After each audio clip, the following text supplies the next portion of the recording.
একসময়ের প্রতিষ্ঠিত ব্যবসায়ী মনোরঞ্জন সাহা এখন রাস্তার পাশের ব্রোকার। পণ্য বিক্রির পাওনা 15 কোটি টাকা ফেরত না পেলেও 9 কোটি টাকার দেনা শোধ করতে হয়েছে নিজের মালিকানাধীন বহুতল ভবন বিক্রি করে। বিল্ডিং বিক্রি করে লোকাল দানা শোধ করছি, কিন্তু আমরা লাইন থেকে এখন আমি 15 কোটি টাকার 1 টাকা এখনো ফেরত পাই নাই।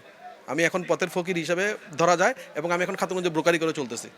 দেশের সবচেয়ে বড় পাইকারি ভোগ্য পণ্যের বাজার চট্টগ্রামের খাতুনগঞ্জে মনোরঞ্জন একা নয়, তার মতো শত শত ব্যবসায়ী প্রতারকদের কাছে টাকা হারিয়ে নিঃস্ব হয়েছেন। মূলত কম সময়ে বেশি লাভের আশায় কথিত ডিও এবং স্লিপ ব্যবসায়ের কবলে পড়েছেন সাধারণ ব্যবসায়ীরা। ভোজ্য তেল, চিনি এবং মশলা বেচা কেনার ক্ষেত্রে ডিও ব্যবসা বেশি হয়, এগুলোতে প্রতারণা বেড়েছে আশঙ্কাজনক হারে। মাল নিয়ে নিচ্ছে, বাকিদের নিচ্ছে 1.5 কোটি টাকা। দেখা যাচ্ছে ওই সময় যাইয়া মালের বাজার করে আরও কমে গেছে, তখন উনি মাল বিক্রি করতে পারছে না, যে যখন কমে গেছে মাল বিক্রি করতে পারছে না। কিন্তু যে উনি 50 লাখ টাকা 1.5 কোটি টাকা মাল নিছে, ওনার টাকাগুলি কী করে দিবে?